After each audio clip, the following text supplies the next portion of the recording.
Hello, welcome to Parent in the Classroom Night for 2020 in a very different format. I'll try and keep this as brief as possible.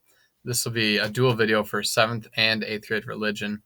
So there'll be just a couple differences, but basically everything will be working the same. A couple of quick details. As I'm sure you know, we'll be trying to send home information or kind of keep you up to date using class tag.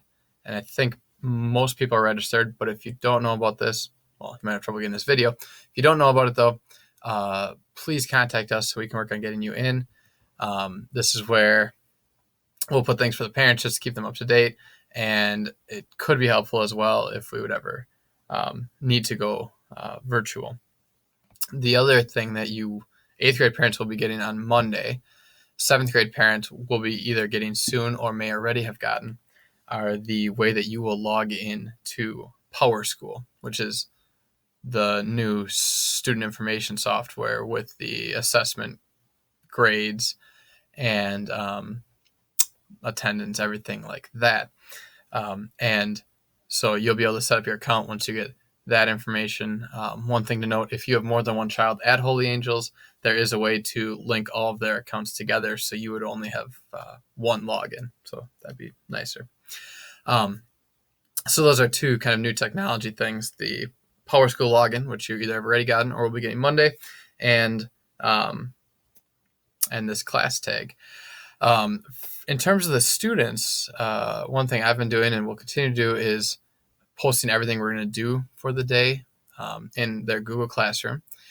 If they are ever out of class for ill or just for whatever reason, or if we would end up going virtual, if they click on this Meet link, that will be the virtual classroom.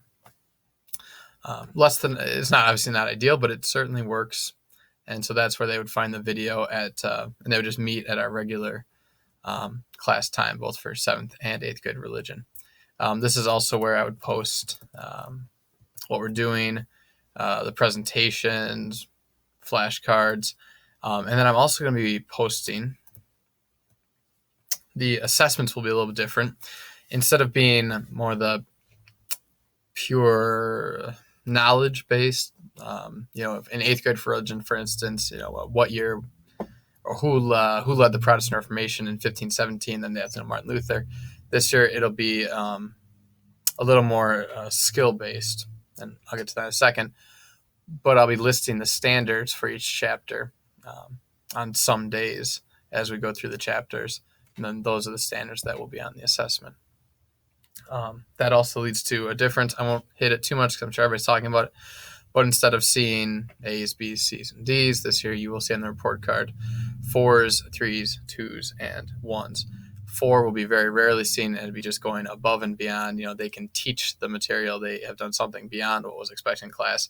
3, they basically understand and can apply consistently whatever that standard is. 2, there's some work to do. They're lacking in some area within the standard. And 1, essentially, they cannot do it without significant help. Now, in religion, we have only 4 standards. But one thing that I did put in the library, it's in both the 7th and 8th grade one, respectively, I believe, it's called the Archdiocese's Teacher Tool. And so the 4 standards which show up on the report card, which are the same as they have been in previous years, are they're the domains over here, and they're the creed.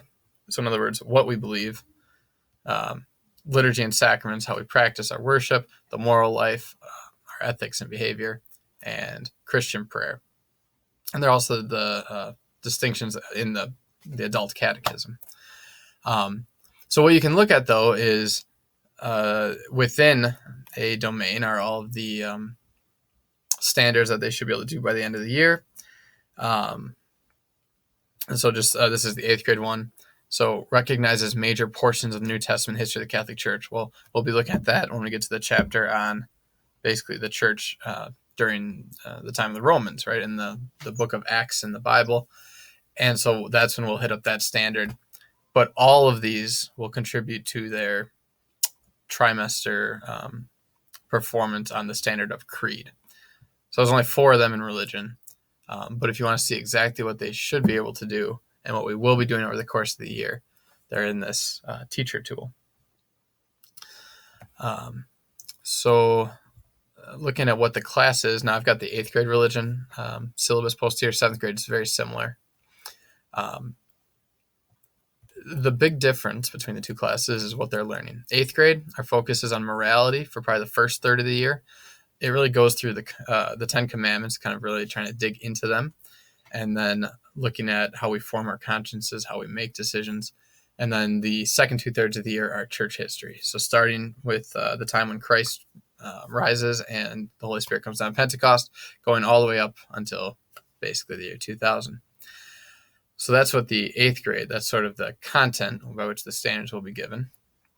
7th grade is looking at basically the New Testament, but especially focusing on the Gospels and the life of Christ. So we will be reading most of the Gospels in class or as homework. Like I've asked the kids to read a couple of chapters of Matthew at home, but really it's mostly going to be in class. But that's the big thing for the 7th grade is the life of Christ and the Gospels, a bit on the letters that come after the Gospels by St. Paul, and then we end with Revelations, and at the very end of the year, we'll look at the sacraments of the Catholic Church.